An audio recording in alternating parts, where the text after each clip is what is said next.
All right, so today we're going to talk about, can the Directory establish an effective government for France? So the Directory is going to be the government that's going to be put in place in France after the end of the Reign of Terror, after the execution of Robespierre.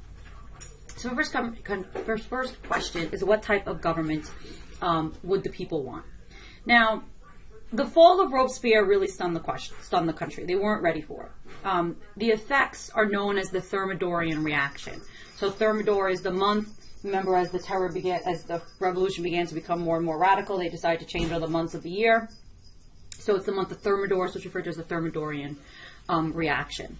And so what the Thermidorian reaction does is it reduces the power of the Committee of Public Safety. It closed the Jacobin clubs. It reopened the churches. Freedom of worship for all religions was granted again. Economic restrictions were lifted in the favor of laissez-faire policies, because if you remember, during the terror, under the Committee of Public Safety, there was price ceilings that were being placed on the economy to try to lessen the runaway inflation. And in August of 1795, a new constitution is written, and this constitution is much more conservative in its reaction.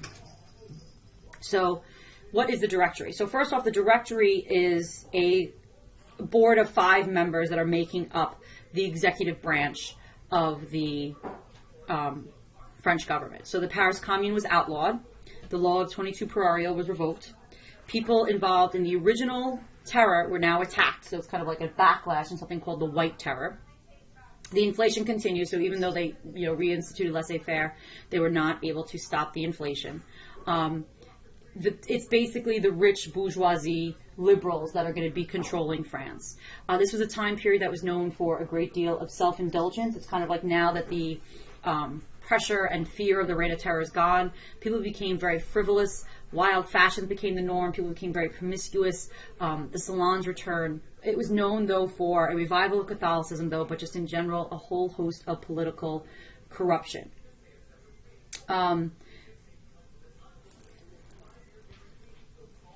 So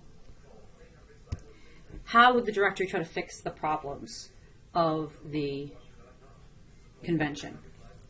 So first off, just a little bit about the government structure of the new Directory. So like I said before, it was a 5-man executive committee, or an oligarchy. This was done to avoid a dictatorship.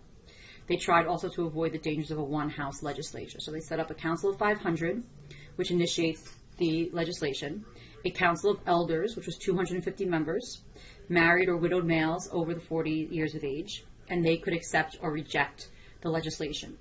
Both houses were elected by electors who owned or rented property worth 100 to 200 days' labor. So basically it was only 30,000 voters who were allowed to vote. And the electors were elected by all males over 21 who were taxpayers. So it's kind of like the beginning, the original Constitution, that was very, indirect. It didn't give people, direct power in the government. But the Thermidorians still had faith in the revolution. But they began to fear, because of the Reign of Terror, democracy began to be equated with the Red Terror and mob rule. So they wanted individual rights. They wanted a written constitution.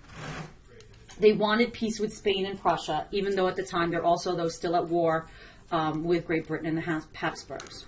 But this is the first formally constituted French Republic. It's going to last 4 years. But the government really is the substantial property owners, obviously, since only 30,000 people could vote. So there really was a limiting to the power of the people, because, like I said, democracy was just beginning to be associated with the Reign of Terror and the chaos of the terror. But this constitutional republic was really dependent upon the army, and the government had made a lot of enemies. And so there was a lot of calls for maybe the king's brother should come back, because Louis XVI's brother had been one of the Emergés, a couple of his brothers actually. So there was a lot of propaganda being perpetuated by the British to try to bring back the monarchy. So there was a lot of people that were thinking maybe this revolution just wasn't worth it, and so this really was an obstacle to to trying to kind of restore order. There was also, like I said, a great deal of political instability during this time period. Inflation continued, so there was lots of bread riots on the street. So May 20th, 1795 was the revolution of Perial, year 3. So Vendée and Brittany, 2 regions in France, revolted. The military suppressed them. In May of 1796, it was the first quote-unquote communist revolt because some people wanted to push the revolution even further. Like the people that were originally part of the Paris Commune wanted to kind of create this like free and equal society. So in March of 1797, you're going to have the first free elections held in the whole revolution. And the winners are going to be constitutional monarchists. And that's not going to make a lot of people happy. The people who were responsible for the execution of the king are not going to be happy. People in charge of the military, like Napoleon Bonaparte, are not going to be happy. So that takes us to this question. How did Napoleon's victories allow him to rise to power? So Napoleon was a man from a minor noble title. By 1796, he had command of the French army. He's most famous for crossing the Alps and driving the Austrians out of northern Italy. And he lived off the land with his army. So as a result, he pretty much had, he was able to support himself. He wasn't reliant upon the government. And the government in Paris really depended on him. He's kind of in some ways like a Julius Caesar because he's bringing back all these, stories of all these great victories and all these wonderful things that they're doing, back in Italy and restoring republican governments and all these things. He's kind of like building this really huge reputation. Napoleon really had a foreign policy of expansionism. He sets up a republic in the Po Valley of Italy based on the French, and he wanted expansionist republicans in the government. He didn't want constitutional monarchists. He wanted people that wanted to continue to expand the republic because otherwise then, what point does his army have? At this point, the Austrians and the British were willing to negotiate with France. The Austrians had lost a battle to Napoleon. Britain was in the middle of its own economic crisis. They had other people that were kind of, trying to agitate for a republic, in England. So they were willing to negotiate. And by summer of 1797, there seemed like there could be peace worked out between all of these various different groups. But there were certain conditions. And so what we see is the Royalist Party, the people who wanted the king back, kind of becomes the party of peace in France. The Republicans in France were willing to have peace, but it was difficult for them. Part of it was because in the Constitution, they had said that they were going to control Belgium.